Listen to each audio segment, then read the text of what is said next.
c'est Marie qui parle, je crois, d'abord. Oui, alors, bonjour à tout le monde. Je vois qu'il y en a pas mal, on est plus de 160. Alors, juste un petit rappel avant de commencer, pour tous ceux qui assistent, si vous n'avez pas mis votre nom et prénom lors de votre entrée sur la plateforme, votre YouDiscover ne pourra pas être validé. Donc, si c'est le cas, c'est tant mieux. Si c'est pas le cas, déconnectez-vous et reconnectez-vous avec votre nom et prénom, ainsi que s'inscrire comme Madame Tesson vient de préciser. Voilà. Donc, aujourd'hui, on a Monsieur Sorge, Jean-Claude Sorge, qui va nous parler donc des Jeux 2024 et des défis et des enjeux de ces derniers. Donc, Monsieur Sorge, je vous laisse vous présenter tout d'abord. Merci Marie. Alors, je m'appelle Jean-Claude Sorge. J'ai longtemps dirigé depuis la création des formations en management du sport de l'ESG, d'abord avec l'ancien PSB et ensuite avec le MBA ESG qui est implanté sur le campus de Philippe Auguste près de la Nation. Donc j'ai arrêté parce qu'il y a un âge pour tout. Et j'ai passé la main il y a il y a une année et demie, mais pendant des années, j'ai piloté les formations MBA qui sont parmi les meilleures de France parce que nous cherchons à former des professionnels du sport, des gens qui sont opérationnels immédiatement et directement pour les entreprises du sport. Voilà. J'ai eu la chance de vivre 12 Jeux olympiques, de travailler pour des candidatures comme Sochi 2014, les Jeux olympiques d'hiver, pour les Jeux de Rio de Janeiro, bien sûr, les Jeux de Paris 2012. Donc ce monde olympique, c'est un monde très particulier, mais que je connais bien.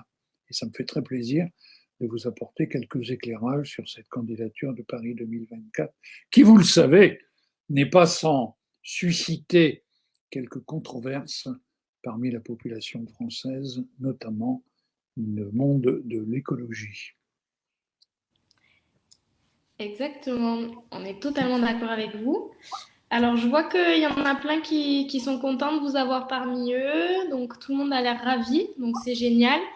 Donc, je vous laisse voir comment vous voulez démarrer. Si vous voulez commencer par parler des différents défis, comme vous m'en avez parlé juste avant, je vous laisse voir ce qui vous va. Et on vous écoute. Merci Marie. Alors, Paris s'est vu attribuer les Jeux en 2017 à Buenos Aires et ces Jeux de 2024, ils arrivent 100 ans après les précédents Jeux organisés en 1924 à Paris. Donc, on a 7 ans depuis 2017, on a 7 ans pour réussir les Jeux et la France ne peut pas ne pas réussir ces Jeux parce qu'il y va de l'image de la France, de l'expertise française, de toute la renommée de la France dans le monde du sport, dans le monde de l'olympisme. Alors, rapidement, et je vous donnerai mon adresse à la fin de l'intervention pour que je puisse vous envoyer tout cela par Internet, parce que le passage de la vidéo que je voulais vous montrer, malheureusement, ne marche pas. Les Jeux olympiques vont se passer sur pratiquement 95% de sites déjà existants. Alors, il y a en quelque sorte deux poumons.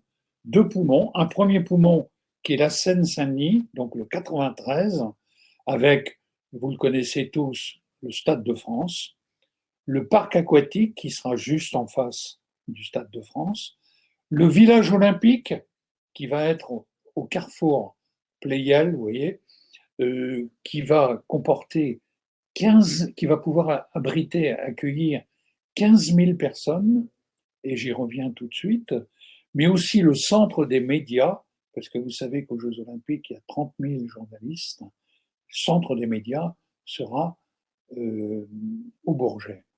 Donc, une forte implication dans ce premier poumon en Seine-Saint-Denis. Alors, le village olympique, c'est 15 000 habitations. Les travaux vont commencer dans quelques mois. Et ce village, il ne coûte rien, il ne coûte absolument rien au COJO, c'est-à-dire le COJO, c'est le comité d'organisation des Jeux Olympiques, pour la bonne raison que un, comment, des, des opérateurs financiers, immobiliers, empruntent auprès des banques et achètent le terrain, construisent 15 000 habitations qui sont prévendues à chacun d'entre nous, à la population, mais ceux qui ont acheté un appartement, ils l'achètent un peu moins cher parce que pendant 1 mois et demi, ces habitations sont mises à la disposition des athlètes qui sont les premiers, donc pour les Jeux de Paris 2024, seront les premiers à occuper ces installations. Donc tout est financé par les opérateurs immobiliers. C'est une opération blanche, c'est une affaire qui a démarré en 1976 au Jeu de Munich. Alors le premier poumon, donc la Seine-Saint-Denis, et le deuxième, et ça, c'est la force de la candidature de Paris, c'est le cœur de Paris. Le cœur de Paris, ben, c'est les bords de Seine, c'est les monuments prestigieux et emblématiques, puisque il y aura des épreuves cyclistes, donc vous voyez les bords de Seine, les Champs-Élysées, l'Opéra, toutes les grandes artères emblématiques, la Concorde et tout ça, pour les épreuves cyclistes. Déjà le Tour de France, il va chaque année, mais aussi le marathon. Le marathon de Paris, ben, ça va être le marathon olympique. Donc, bien sûr, des lieux prestigieux, mais aussi la Tour Eiffel pour le beach volley, le triathlon et la marathon. Les Invalides, le parc des Invalides, juste en face des Invalides, cette immense plaine que vous voyez, ce sera pour le tir à l'arc. Le Grand Palais, qui est en rénovation actuellement pour l'escrime. Il y a déjà eu les championnats du monde d'escrime, donc on a un vrai savoir-faire. Et puis les Champs-Élysées, on en a parlé, le cyclisme. Et puis Roland-Garros pour le tennis et la boxe. Vous savez que maintenant, Roland-Garros bénéficie d'une couverture sur le court central Philippe Chatrier. Donc, on pourra y jouer au tennis, même la nuit, y faire de la boxe, d'autant plus que le cours numéro 1, Suzanne Lenglen, va être couvert d'ici ce temps-là. Donc, Roland-Garros, le tennis, c'est sa vocation, mais aussi la boxe. Il y a bien entendu un lieu historique qui ne pouvait pas ne pas être, comment dirais-je, utilisé, c'est le parc du château de Versailles. Le château de Versailles accueillera l'équitation. Mais on n'a pas la voile, on n'a pas encore la mer à Paris, donc Marseille accueillera les épreuves nautiques, notamment la voile, et Tahiti, pour montrer que la France est partout sur les 5 continents, Tahiti accueillera le surf. Voilà. Il y aura pour la première fois des sports de démonstration, comme le skate, comme l'escalade, qui sont des sports qui sont en plein développement, mais aussi le basket 3-3, qui marche très très bien, et aussi des sports urbains, comme le breakdance, et tout cela, beaucoup de ces manifestations se dérouleront place de la Concorde, qui va être un petit peu la place de la Concorde, la place de la paix, parce que les valeurs olympiques, c'est la tolérance, c'est le respect, et c'est la paix. La trêve olympique, c'est la paix.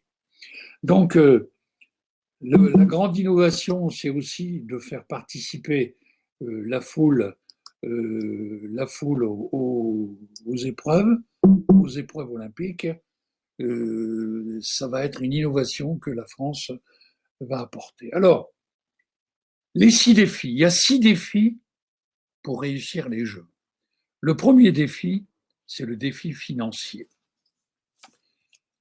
Pour que la France se porte candidate et obtienne les Jeux, dans la partie française, il a fallu s'accorder sur un budget de 6 milliards 800 millions d'euros. Sur ces 6 milliards 800 millions d'euros, ils ont été sanctuarisés, ils ont été bloqués. Il est interdit de dépasser ce budget. C'est carrément, quasiment une loi. 6 milliards 800 millions. C'est déjà une belle somme. Les Jeux de Londres sont partis avec un budget de 2,7 milliards. Ils sont arrivés à 13 milliards pour finir à 15 milliards. Aujourd'hui, les Jeux de Tokyo, qui normalement devraient avoir lieu au mois de juillet prochain, en sont déjà à 18 milliards. Nous, on a voulu un budget contenu.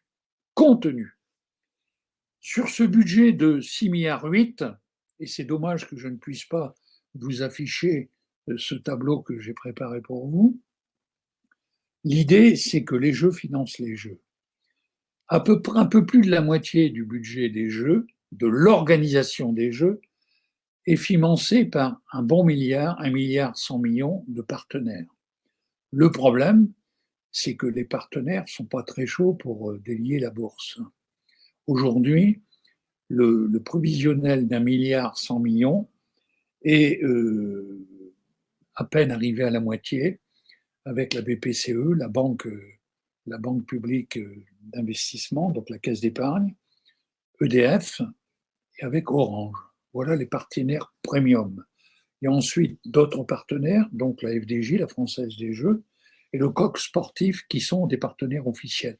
Aujourd'hui, ce sont les seuls partenaires qui ont apporté de l'argent. On est à la moitié du prévisionnel estimatif, et donc c'est un peu galère parce que les Jeux, c'est dans un peu plus de 3 ans. Donc aujourd'hui, on est loin du compte, mais le COJO Paris 2024 dit nous y arriverons. Mais le défi financier, c'est ce milliard de partenaires. Il faut savoir que dans les 3,8 milliards, 3,9 milliards qui vont servir à l'organisation des Jeux, il y a le COJO qui apporte, le CIO, Comité international olympique, qui apporte 1,2 milliard avec les droits télévision qui sont énormes parce que les Jeux olympiques seront transmis dans 206 pays dans le monde, avec les partenaires. Alors là aussi, j'ai un tableau à vous montrer. Il y a ce qu'on appelle au niveau du CIO un top programme. Le top programme, c'est un ensemble d'entreprises qui sont des partenaires mondiaux. Donc dedans, il y a Samsung, dedans, il y a un partenaire français qui s'appelle Atos, en informatique. Il y a, il y a des, il y a Samsung, je vous ai dit, il y a Alibaba, le chinois, il y a énormément, il y a Bridgestone, beaucoup d'entreprises américaines et des entreprises japonaises. Il y a sur les 13 entreprises mondiales qui donnent beaucoup d'argent au CIO pour être partenaires. Elles ont une fonction mondiale. C'est-à-dire que Paris 2024 ne peut pas, alors que nous sommes un gros producteur de voitures avec Peugeot, Renault et Citroën, pour Paris 2024, le COJO ne pourra pas utiliser des voitures françaises parce que dans le top programme du CIO, c'est Toyota. Donc pour Paris 2024, toutes les voitures qui seront utilisées seront des Toyota. Vous voyez que ça restreint le nombre de partenaires. Donc nous aurons aussi dans ces 3,9 milliards 1,2 milliard de billetterie, parce que il faut, les jeux, il y a des billets d'entrée, ça rapporte de l'argent. Le licence, notamment la philatélie, parce que la philatélie, pour en avoir fait une douzaine de jeux, je peux vous dire que la philatélie, ça marche. Les timbres du premier jour des jeux, c'est une vente continuelle, continuelle. Et puis, bien sûr, tout ce qui est merchandising. Nous aurons aussi des recettes diverses, comme des loteries, comme des services payants et des produits de cession. Et puis, l'État mettra quand même 100 000 euros pour les Jeux paralympiques. Quels sont les défis? Donc les défis, c'est de tenir ce budget. Ce budget, ce sera une prouesse s'il est tenu. Ce sera compliqué. Jusqu'à maintenant, tous les Jeux olympiques, hormis ceux de Los Angeles en 1984, les budgets étaient respectés. Et en 1984, à Los Angeles, les Jeux de Los Angeles ont été bénéficiaires.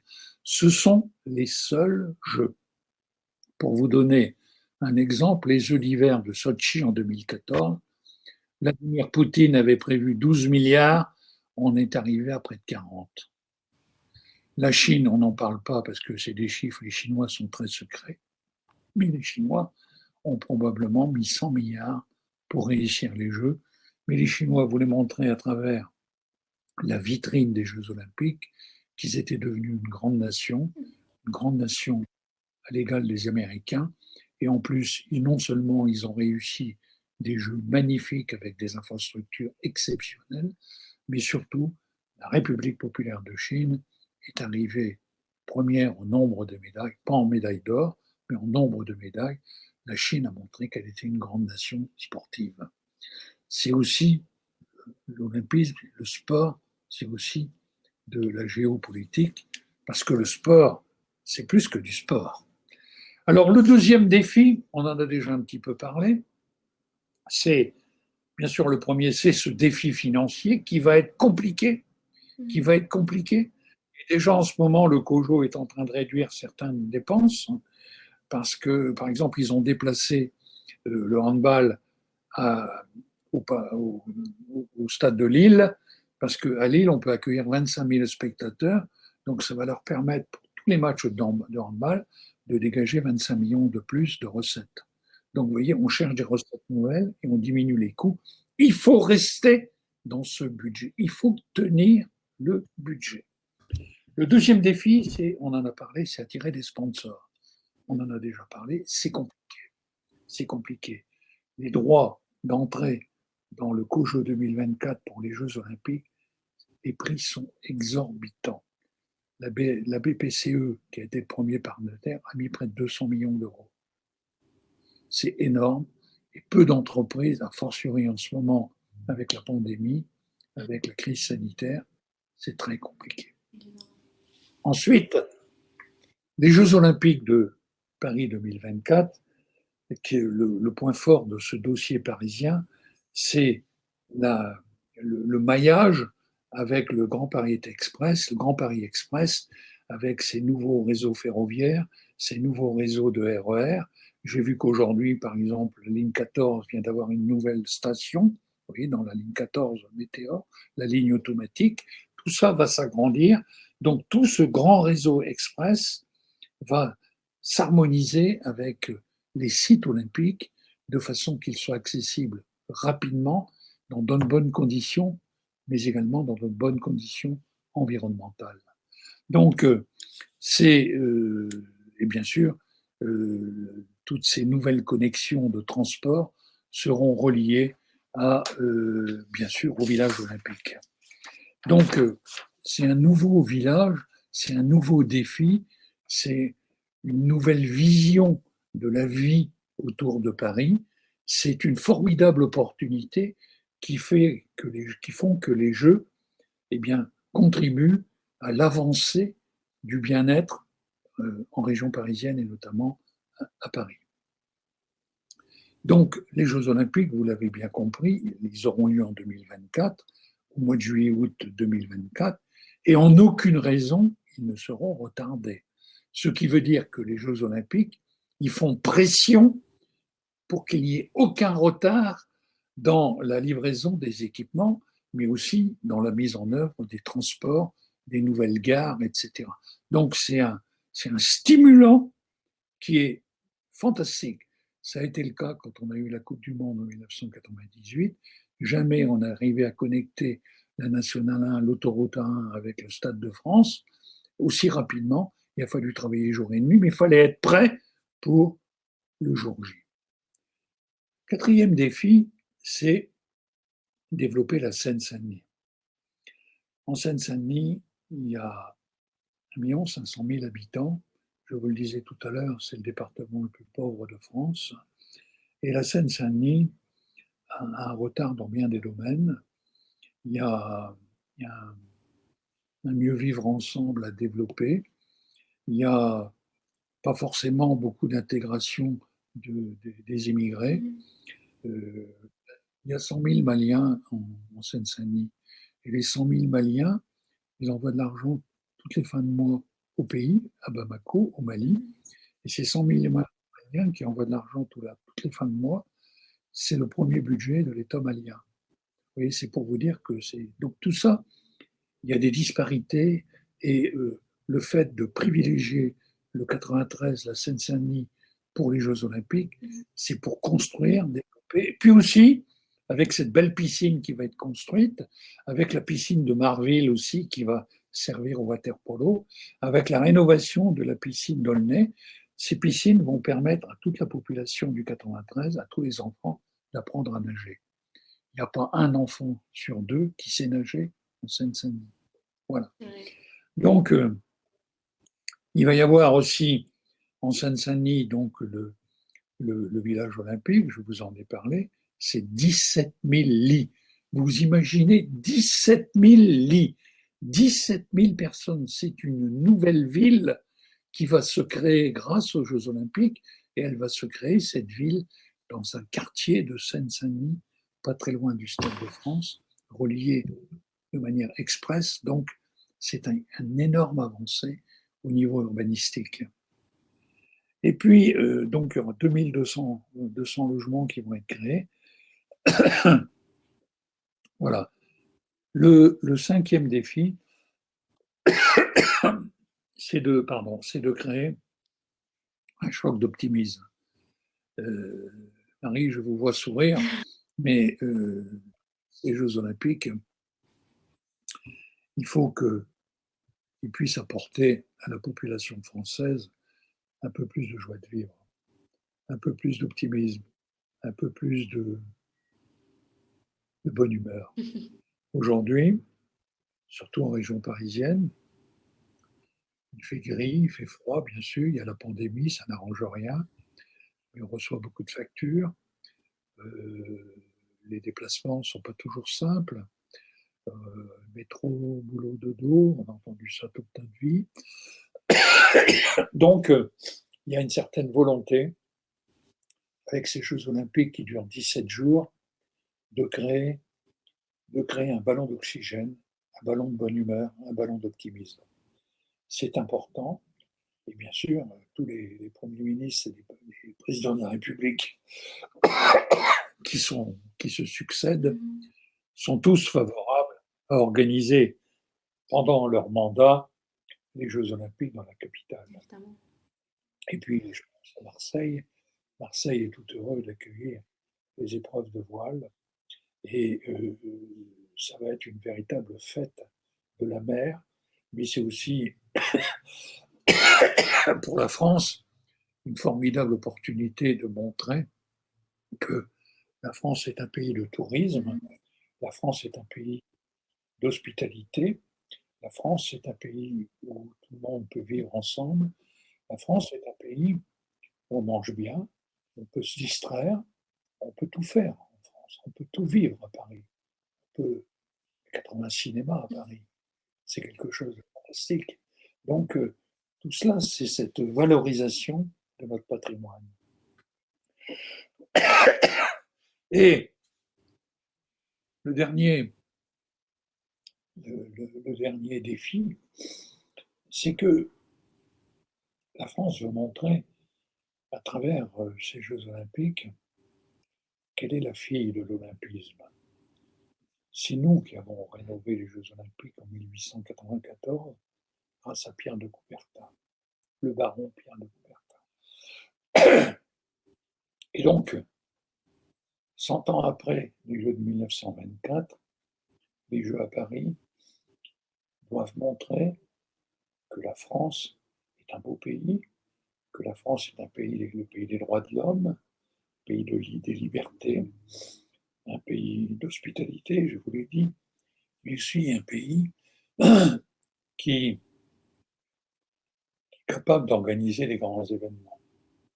Et c'est ce que nous voulons faire avec Paris 2024, montrer comment on peut entrer dans un stade aujourd'hui sans billets, simplement avec des puces.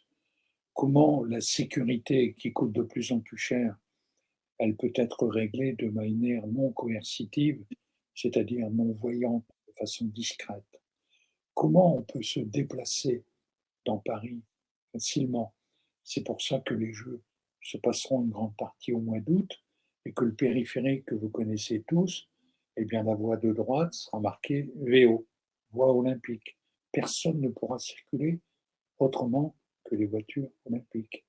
Que les métros, les RER, dont beaucoup seront automatisés, vont servir à déplacer les foules et favoriser bien sûr les transports en commun de façon à ce que ces Jeux olympiques se passent aussi dans une démarche de développement durable, dans une démarche écologique, de façon à éviter, comment dirais-je, les déchets, etc. Donc, et nous voulons montrer aussi nos capacités organisationnelles, nos capacités organisationnelles, nos capacités dans l'organisation d'événements, nos capacités dans la prise d'images, parce que les images seront faites en France et diffusées dans 210 pays dans le monde. Donc, notre capacité à prendre des images de qualité avec des ralentis, avec des angles, avec ceci, etc. Nous aurons le stade d'athlétisme, le stade de football. Nous aurons 40 caméras dans le stade. C'est-à-dire que le régisseur, c'est-à-dire celui qui va choisir l'image qui va passer à l'antenne, il aura 40 écrans avec 40 images différentes. À lui de faire passer la bonne image.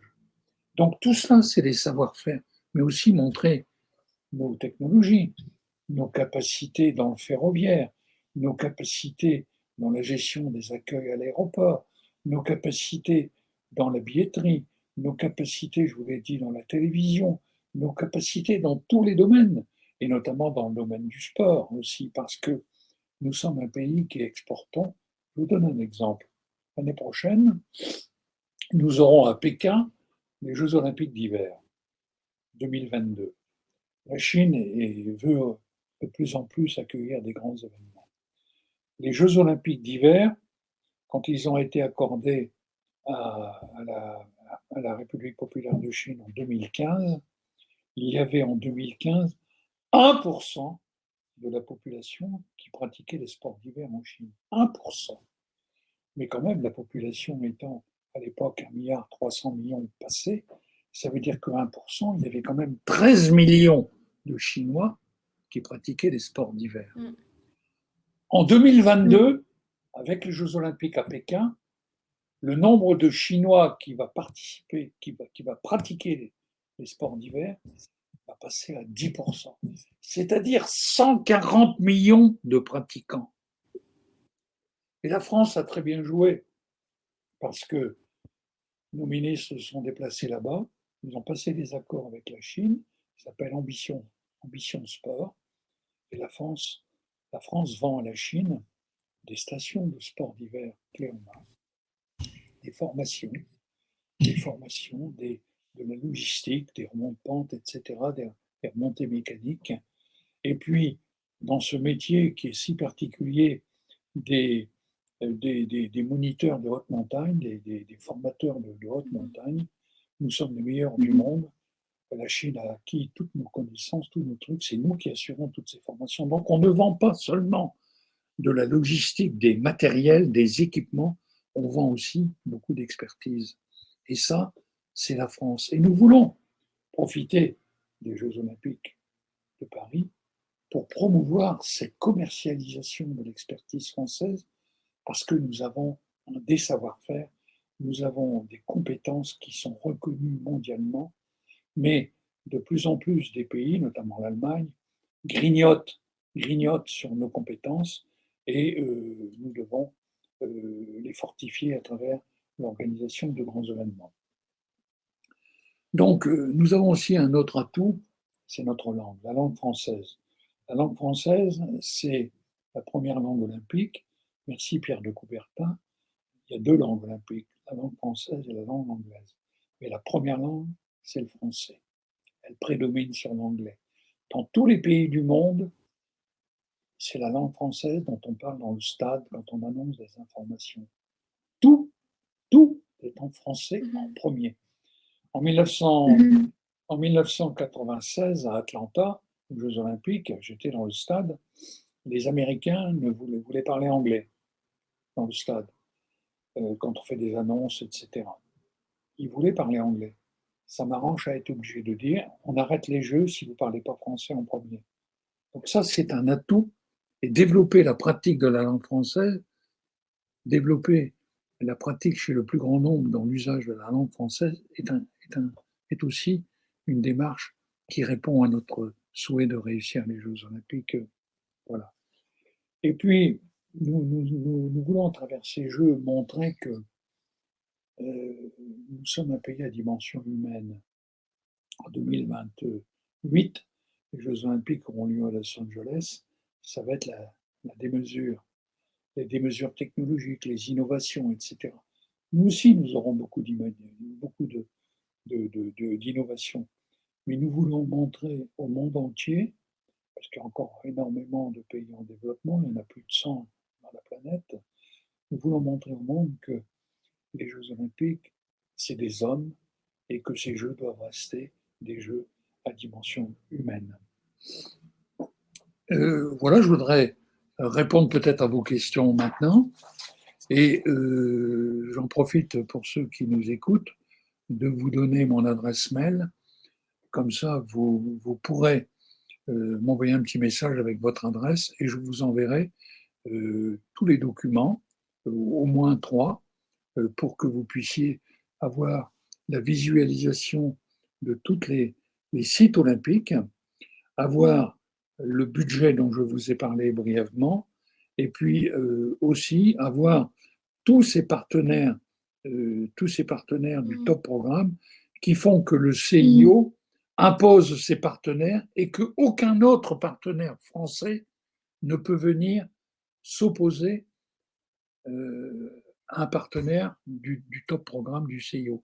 Je vous le rappelle, je vous parle de Toyota. Il ne peut pas y avoir de Renault et de Peugeot. Il ne peut pas, il ne peut pas y avoir Amazon, puisqu'il y a Alibaba. Il ne peut pas y avoir euh, euh, un grand de la pharmacie française, parce qu'il y a déjà Johnson, qui est une compagnie américaine. Donc, c'est très, très réglementé, et c'est pour ça que c'est très compliqué d'obtenir des partenariats économiques pour les jeunes. Je suis à votre disposition, les jeunes, pour répondre à vos questions. Alors, je sais que j'avais Alors, je sais questions que j'avais. déjà.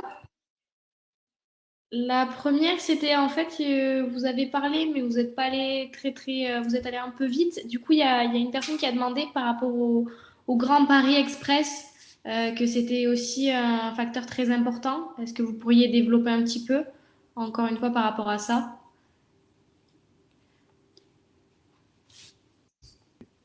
Faciliter surtout les transports, les communications pour qu'elles soient plus rapides et que on puisse développer, grâce à ces transports, des implantations économiques en périphérie de Paris pour dégorger Paris.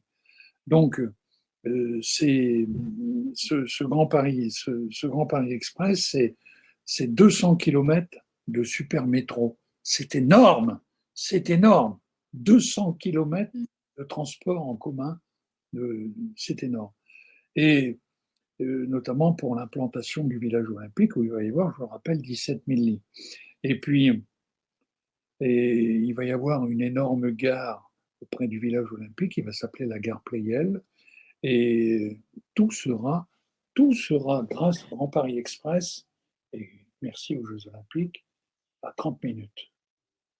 Donc, c'est réduire les transports, faire en sorte que la région parisienne soit plus fluide, soit moins engorgée, qu'elle soit moins polluée et que tous ces transports soient, si possible, mécanisés, sans conduite humaine, comme la 14, et que tout cela contribue à créer un espace en Île-de-France qui soit plus écologique. Voilà. Je ne sais pas si j'ai répondu à la question.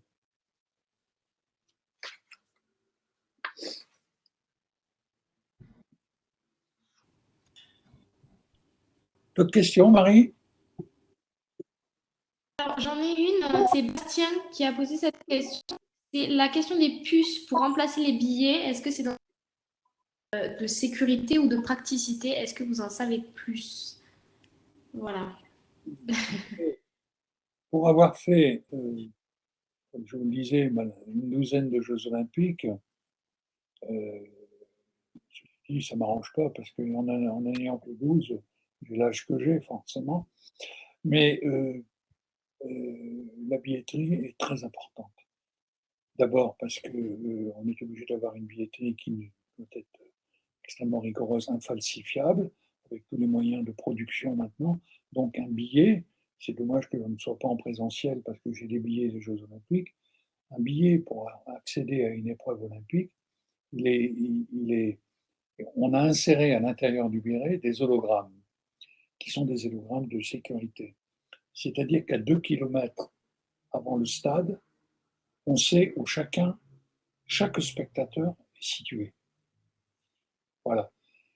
Quand on va aux Jeux Olympiques, quand on est accrédité, on a une carte avec un hologramme. On vous met un pistolet sur l'hologramme, un genre de taser. Quand on vous met le pistolet, vous avez un écran qui affiche votre nom. Ça, c'est le premier passage.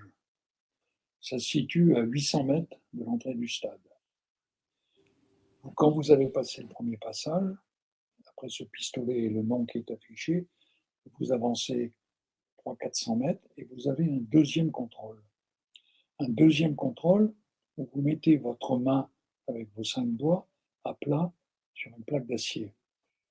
Et on lit la digitalisation de vos mains et votre nom s'affiche. Si vous ne passez pas ces deux passages, vous n'accéderez pas au stade. Donc ça, c'est un phénomène très important. Et ce phénomène est encore plus compliqué quand il s'agit d'organisation des Jeux Olympiques en bord de mer. Par exemple, à Athènes, beaucoup de spectateurs étaient logés sur des bateaux-hôtels dans la baie du Pirée. Et là, et la France est très forte dans ce domaine-là, la Grèce est obligée de louer 24 heures sur 24 pendant 2 semaines des hommes grenouilles pour farfouiller dans toute la région pour qu'il n'y ait aucune attaque de sécurité. C'est les Français qui ont fait ça. Vous voyez, quand on parle de commercialisation d'expertise, mais aussi des tasers qui sont capables, et ça c'est Thales, c'est encore une entreprise française, pour détecter la présence humaine. Donc, voilà, donc les billets, il y aura plus de... Ça c'était les billets. Maintenant, je pense qu'il y aura encore des billets pour les Jeux de Paris, mais ça va être uniquement par l'informatique. Vous pourrez avoir votre billet dans votre téléphone portable, etc. Donc, des progrès considérables sont effectués dans ce domaine. D'ailleurs, quand vous allez au PSG maintenant, vous allez voir un match au Parc des Princes, il n'y a pratiquement plus de billets. D'autres questions? Alors j'ai notre grande gymnaste de PSV qui demande où se déroulera la gymnastique artistique, parce que ça l'intéresse beaucoup. Alors, je crois que la gymnastique artistique va se dérouler, je pense, au cœur de Paris. Je pense que ça va être à l'Arena Paris La Défense. Vous savez, un nom qui a été construit par M. Lorenzetti là, du Racing 92 de rugby. Je pense que ça va se passer là. D'accord. Alors j'en ai une qui est intéressante. C'est une question, donc quel est le plus intéressant et le plus stimulant à organiser? Est-ce que c'est plutôt les Jeux Olympiques d'hiver ou ceux d'été selon vous? Les Jeux Olympiques d'hiver, d'abord, ils ne sont pas universels, puisque les pays d'Afrique, pratiquement, n'ont pas de candidature. Et il y a beaucoup de pays dans le monde où il ne fait pas froid, il n'y a pas de neige, donc ils n'ont pas de participants. Donc les Jeux olympiques d'hiver, c'est des jeux qui sont quand même réduits, alors que l'olympisme, c'est l'universalité. Et donc les Jeux d'été, ça rassemble tout le monde. Et le CIO fait en sorte que tous les pays du monde participent, en finançant d'ailleurs la venue de beaucoup de délégations qui n'ont pas les moyens de se déplacer. Et donc, les Jeux d'été, c'est quand même différent. Et les Jeux d'été, il y a 28 sports. 28 sports inscrits. Et si on compte les femmes, il y a 44 sports différents. Et l'avantage des Jeux olympiques, c'est que ces 28 championnats du monde, 44 championnats du monde si on ajoute les femmes, qui se déroulent en même temps, dans un même lieu, pendant 17 jours.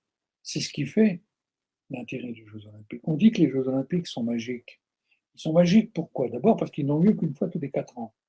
Ensuite, ils sont magiques parce qu'il y a un drapeau, il y a, il y a quatre, il y a, il y a, il y a, il y a un emblème avec les cinq ronds, les 5 continents, avec la remise des médailles, avec un hymne olympique. Tout cela fait que ces Jeux sont magiques. Ces Jeux sont magiques. Voilà. Ça se comprend totalement, hein. Je suis d'accord avec vous. Alors, j'ai une autre question qui vous concerne totalement à ce niveau-là. C'est quelle est l'édition donc, des Jeux Olympiques dont vous gardez le meilleur souvenir et pourquoi? Une question de Louis. Écoutez, c'est difficile parce qu'on revient toujours très heureux des Jeux Olympiques. C'est un spectacle, quand on aime le sport, c'est un spectacle exceptionnel. C'est un spectacle unique au monde. Alors, les premiers, j'avais 18 ans, c'était à Rome. Euh, Mhm. Reschi, en Italie, c'était encore facile à l'époque. Reschi pour rentrer, parce que je n'avais pas d'argent. Reschi pour rentrer dans les stades. Et les jeux les plus extraordinaires que j'ai pu vivre, euh, c'est peut-être les Jeux de Munich. En 1972, j'étais au sein du village olympique avec l'équipe du Congo, parce qu'à l'époque, je vivais au Congo-Brazzaville, et je m'occupais de l'équipe nationale d'athlétisme. Et j'avais un 4 fois 100 mètres qui disputait les Jeux. Ils ont fait d'ailleurs été demi-finalistes olympiques, ce qui a été un grand bonheur pour moi, parce que c'était des gamins que j'avais ramassés dans la rue au Congo. Donc malheureusement, j'en avais 4, il n'y avait pas de remplaçant. Et c'était un grand souvenir. Pourquoi? Parce qu'il y a eu des performances extraordinaires, et puis parce qu'on a vécu des moments douloureux avec le commando Septembre Noir qui a attaqué la délégation israélienne et qui a tué 28 personnes de la délégation israélienne.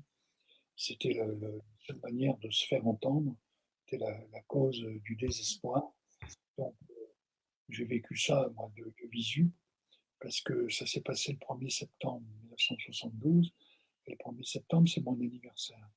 Et la veille, j'étais allé dîner avec des amis, et on avait bien fêté, bien bu, vous savez, les bières allemandes, avec les orchestres, avec les accordéons, là. On avait bien bu, et on était rentré à deux plombes du mat. Et quand j'ai voulu rentrer au village olympique, on m'a dit, vous n'entrez pas, parce qu'il y avait eu l'attentat. On a passé 24 heures dehors, dans une attente angoissante, et ensuite, les, comment les terroristes ont sorti avec les otages, et puis il y a eu un drame, etc. Donc il y a eu 28 morts, ça a été horrible. Donc ça marque un homme, ça marque un homme. Oui. Les Jeux de Montréal ont été très agréables. Les Jeux de Montréal ont été très agréables. Mais euh, répondre à une question, ça dépend les motivations qui ont fait qu'on était présent au jeu. Quand on y est en tant qu'entraîneur d'une équipe, on a des enjeux, on a des problématiques différentes. Quand on est simple spectateur, dont on est pour d'autres motivations, c'est autre chose. Je ne sais pas si j'ai répondu à la question. Je pense que vous avez très bien répondu. Je pense que voilà, c'est personnel aussi, chaque expérience, chaque souvenir. Alors, je vois, il y a deux nouvelles questions qui sont apparues pendant que vous étiez en train de parler. Il y a une question, c'est à quand le e-sport aux Jeux Olympiques? Est-ce que vous savez si ça peut arriver ou non?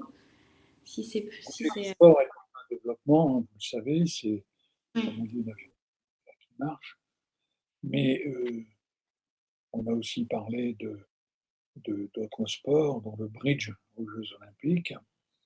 On en parle au sein du CIO, mais je pense qu'il faudra encore attendre un bon bout de temps avant Mhm. que ces Jeux se, soient retenus comme au programme olympique, parce que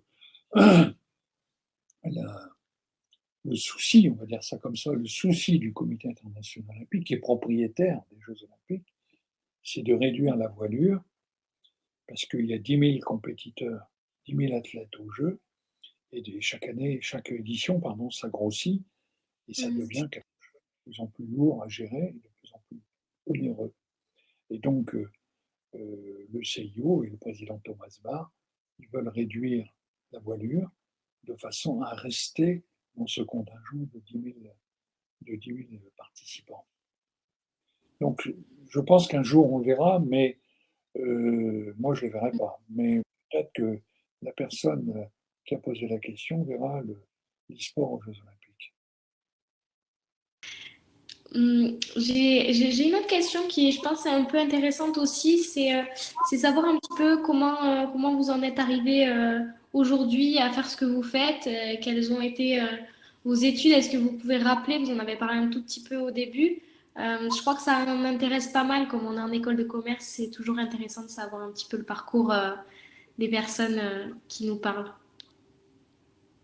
D'abord, d'abord le, le parcours d'une personne, et je dis ça parce que je pense qu'il y a beaucoup de jeunes qui écoutent, c'est une volonté, c'est une détermination qui doit être portée par une passion. Et quand on veut faire de sa passion son métier, il faut tout donner et il faut être déterminé. Moi, à mon époque, il n'y avait pas d'école de commerce, il n'y avait pas d'école en management du sport, il n'y avait pas toutes ces formations qui existent maintenant, et bravo d'ailleurs qu'elles existent, puisque c'est moi qui ai créé les formations à l'ESG en management du sport en 2001. Donc, je sais quelque chose, mais j'ai créé ça au moment où je prenais ma retraite. Moi, la seule possibilité quand j'étais jeune, c'était d'être prof de sport, prof de gym, professeur de PS, comme on dit, professeur d'éducation physique et sportive. Donc, j'ai suivi cette filière, il n'y en avait pas d'autre. Puis quand j'ai été professeur d'éducation physique, à l'époque, il fallait faire son service militaire. On avait 16 mois de service militaire à faire. Mais à l'époque, c'était le général de Gaulle qui était au pouvoir. Le général de Gaulle avait passé des accords de coopération avec les pays d'Afrique. Et il permettait à des jeunes qui devaient faire leur armée, leur service militaire de 16 mois, au lieu d'être dans une caserne, d'aller passer 16 mois dans un pays d'Afrique pour aider le pays d'Afrique à prendre sa souveraineté et à émerger. Donc moi j'ai postulé, je suis parti au Congo, à Brazzaville. Je n'avais jamais mis les pieds dans un avion, j'avais 23 ans, euh, et on m'a envoyé là-bas et on m'a chargé de m'occuper de l'équipe nationale d'athlétisme, de la formation des entraîneurs, de l'équipe congolaise militaire, et puis la détection des talents. Et je suis arrivé blanc-bec, on va dire ça comme ça, et j'ai pris mon pied, je me suis régalé, j'ai donné libre cours à ma passion, j'ai été très heureux, j'ai passé 5 années, on a formé la meilleure équipe d'Afrique alors que le pays avait 2,5 millions d'habitants. J'étais du matin au soir sur le terrain, même sous la chaleur accablante de l'équateur, et ça a été vraiment un rêve et une passion, peut-être les plus belles années de ma vie. En plus, j'ai eu la chance de connaître ma femme là-bas. Donc, et de me marier à Brazzaville, au Congo. Et donc, ça a été un grand moment. Et d'avoir une équipe qui a été demi-finaliste olympique, 9e dans le monde pour un pays de 2 millions d'habitants, c'était quand même extraordinaire. Et ensuite, après, je suis rentré en France, je travaillais avec la Fédération d'athlétisme, j'ai développé des initiatives, euh, des, des actions un peu inédites, des actions un peu novatrices. Et j'ai été appelé par le ministère des Affaires étrangères pour me dire, écoutez, votre profil nous intéresse parce que nous voudrions utiliser le sport comme vecteur de relations politiques et économiques. Donc, on m'a proposé un poste au ministère que j'ai accepté.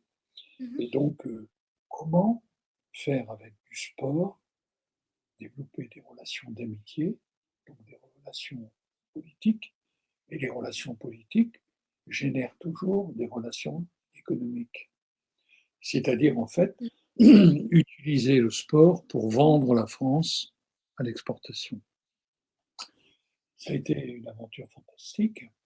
On m'a demandé dans un premier temps de développer le Maghreb, de développer l'Afrique noire, et après le golfe Persique. Alors vous n'étiez pour la plupart pas nés, mais il y avait eu, c'était sous Giscard d'Estaing, il y a eu le choc pétrolier, le pétrole a été multiplié par 4. Donc on m'a envoyé dans le golfe Persique, dans le golfe arabique, pour développer des relations avec le Qatar, avec Bahreïn, avec les Émirats arabes, etc. Ça a été une aventure extraordinaire, passionnante, exaltante. Après, on a développé l'Égypte, on a développé le Chili. Je suis allé au Chili sous l'époque Allende, quand il y a eu ce massacre dans ce stade de Santiago du Chili. J'ai eu la chance de visiter 128 pays dans le monde, donc vous voyez, j'ai eu une belle vie. Et puis aussi de développer les relations avec la Chine. C'est moi qui ai mis en place les relations sportives entre la France et la Chine. Ça a été le Brésil aussi, etc. Ce qui fait que ça a été une formidable aventure. Et quand j'ai eu 60 ans, j'ai dit, c'est terminé, j'arrête. Ce qui m'arrivait certaines semaines de faire 3 voyages dans la semaine, avec 2 nuits dans l'avion, et trois pays dans la semaine, l'Afrique du Sud, la Hongrie et l'Égypte. Par exemple, on me souvient d'une semaine, c'était affolant. Et les retours à Paris, il fallait travailler, j'avais énormément de travail. Donc je n'en pouvais plus. J'ai dit, à 60 ans, j'arrête et je ne prends plus l'avion. Je ne voulais plus prendre l'avion. Voilà. Et j'ai été un bon moment sans reprendre l'avion. J'en avais jusque-là. Voilà. Et donc après, quand j'ai pris ma retraite, j'ai été quelques mois. Mais vous savez, quand on travaille dans ce milieu, comme je l'ai dit, quand on a une vie exaltante, passionnante, riche, qu'on rencontre beaucoup de monde, qu'on fait des choses que personne ne fera, on se crée un réseau. Et se créer des réseaux, c'est le plus important, notamment dans le sport. Donc quand j'ai pris ma retraite, j'ai été rattrapé par tous ces réseaux qui m'ont tous proposé des consultances, donc de travailler pour eux, des pays africains, des candidatures comme les Russes de Sochi, comme les Japonais de Tokyo, comme les Brésiliens de Rio.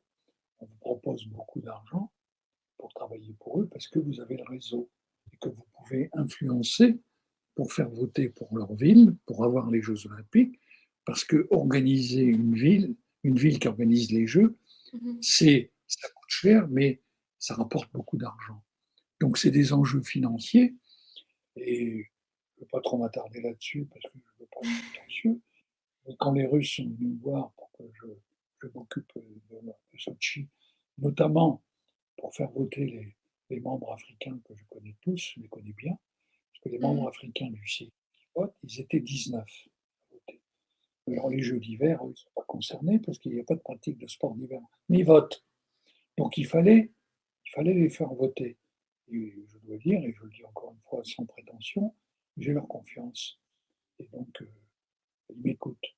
Donc, les Russes sont venus me voir en me proposant beaucoup d'argent pour dire, pouvez-vous nous aider à faire en sorte que les Africains votent pour Sochi. Vladimir Poutine est prêt à mettre beaucoup d'argent parce qu'il tient à Sochi, c'est là où il va en vacances, c'est là où il a construit une maison, etc. Voilà, donc il est prêt à donner beaucoup d'argent. Voilà, donc je me suis occupé, mais sans plus, parce que j'avais l'habitude de voir j'étais en pleine activité de consultant. Je travaillais pour la Fédération internationale d'athlétisme, je travaillais pour le CIO, je travaillais pour beaucoup de pays africains, pour la Guyane, pour la Guadeloupe, pour différents pays, et donc pour Haïti, et donc pour des motivations différentes. Donc quand on s'est retrouvé au Guatemala pour le vote du pays qui allait organiser les Jeux de 2014, il y avait 3 candidatures. Les Coréens de Pyeongchang, il y avait Salzbourg, les Autrichiens, et il y avait Sochi, les Russes. La meilleure candidature, c'était Salzbourg. Mais l'Autriche est un petit pays, il n'avait pas de puissance, mais la meilleure candidature pour organiser les Jeux, c'était Salzbourg. Mais ils ont été éliminés tout de suite. Donc il restait Pyeongchang, les Coréens du Sud, et Sochi. Sochi a gagné de 5 voix sur une centaine de votants. vous voyez qu'il suffit de peu d'influence pour gagner. Donc tout ça, ça vaut beaucoup d'argent. Voilà. Je vois, je vois. Alors, merci encore pour ça. Je vous entends plus là. Je vous entends plus. Vous m'entendez, vous?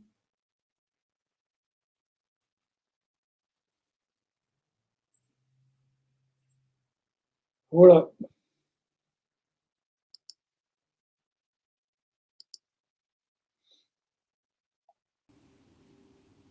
Allô, Marie, tu m'entends? Oui, excusez-moi, j'ai eu un moment de déconnexion. Excusez-moi.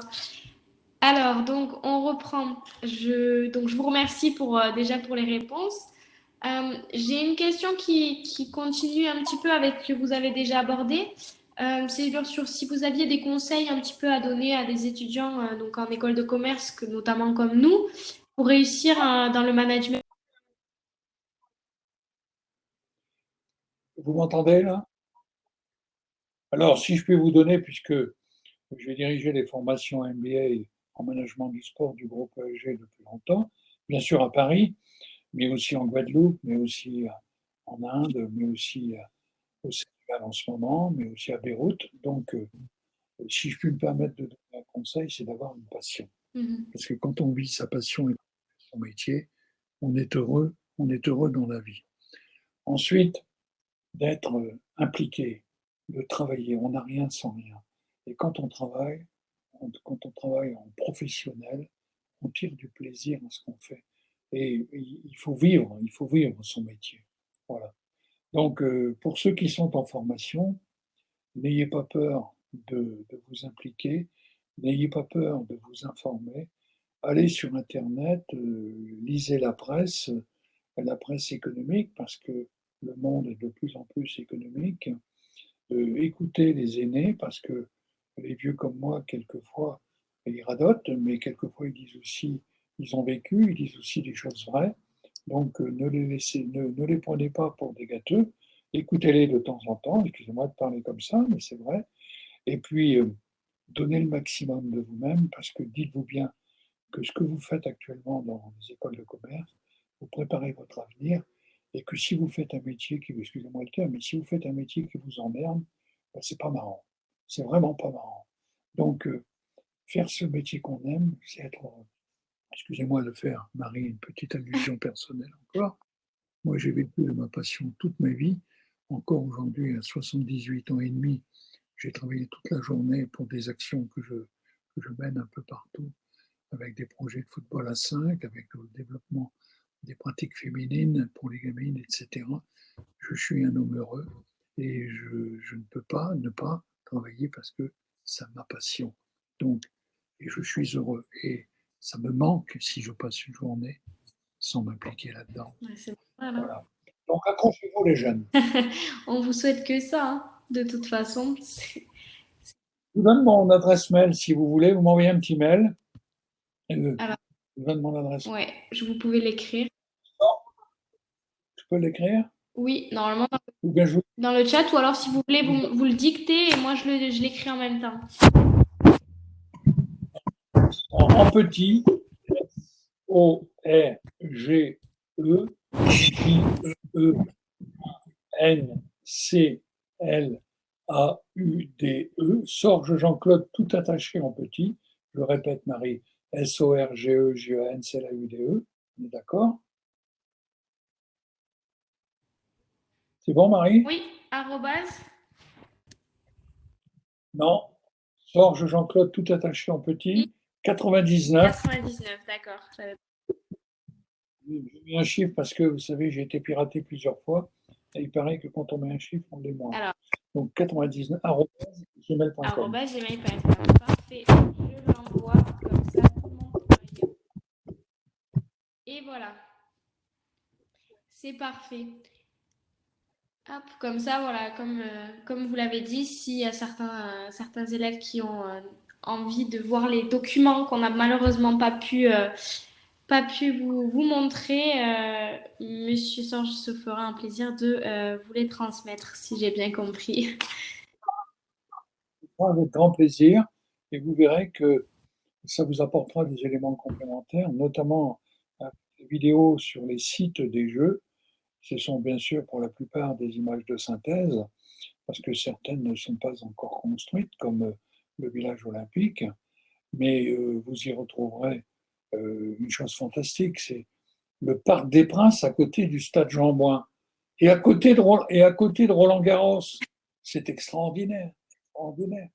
Personne ne peut apporter tout cela, ne peut proposer d'une telle proximité d'infrastructures sportives.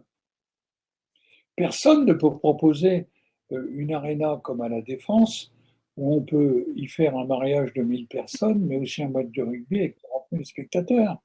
La modularité de cette infrastructure est exceptionnelle. C'est vrai. Je ne sais pas si vous m'entendez. Oui, oui, on vous entend.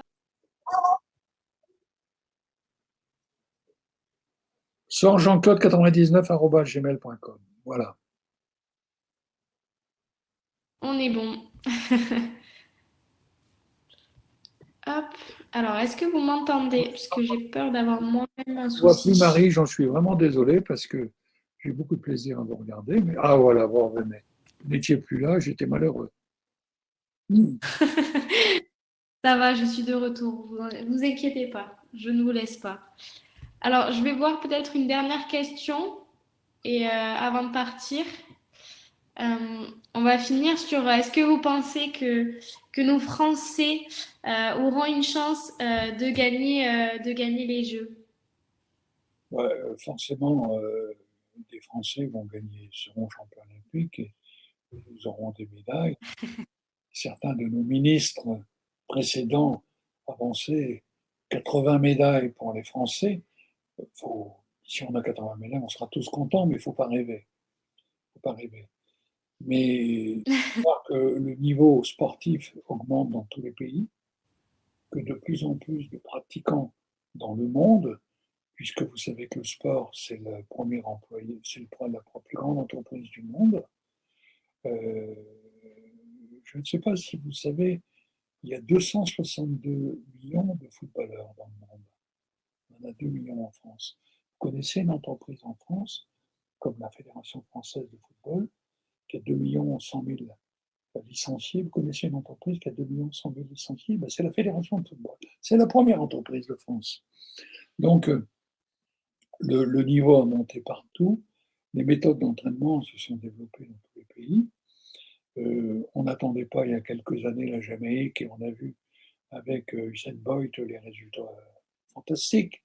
Donc, je pense qu'on aura des médailles. On aura des médailles dans certains sports, en athlétisme. Je pense à notre décathlonien Meyer. Je pense peut-être à nos perchistes, peut-être à d'autres spécialités. Je pense aussi à nos handballeurs qui sont très bons. Je pense à nos basketteurs aussi, mais aussi en cyclisme, notamment dans des épreuves comme le BMX ou le cyclisme sur piste, avec cette formidable infrastructure du vélodrome de Saint-Quentin-en-Yvelines. Vous savez ce qui rapporte le plus au vélodrome de Saint-Quentin-en-Yvelines? Non. De la piste, c'est la partie centrale. Beaucoup d'entreprises louent la partie centrale pour faire des cocktails et des réceptions. Qu'est-ce qui m'importe le plus? Je le dis parce qu'on ne sait pas. Voilà, Marie, vous m'entendez? Oui, je vous entends, je vous entends. J'ai l'impression qu'on m'entend pas toujours. Je suis sincèrement désolée.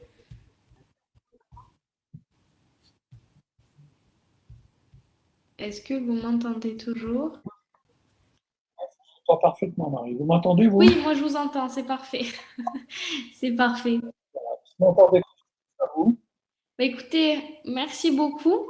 Vraiment, je pense qu'on a répondu à toutes les questions. Si je me trompe pas, je vérifie, mais je crois on a fait le tour. Vous avez, je pense, éclairé beaucoup de personnes, moi également, sur ces enjeux et ces défis un petit peu qui sont pour en même temps très proches. Donc, c'était très, très intéressant. Je pense que tous les élèves seront d'accord avec moi. Merci Marie, merci à tous les jeunes, accrochez-vous. Vous étiez On combien était presque 200, on répétition? était entre 180 et 190. C'est Donc bien. c'est bien, on est nombreux, donc merci à vous, merci à tous. Je suis à votre disposition si vous avez besoin, si vous avez besoin d'informations, si vous avez besoin d'un conseil, si je suis en mesure de vous aider. Vous savez que les vieux sont là pour aider les jeunes. Merci Marie. Merci. Bye bye les jeunes. Go, hein. On y va, allez-y, foncez. Ciao.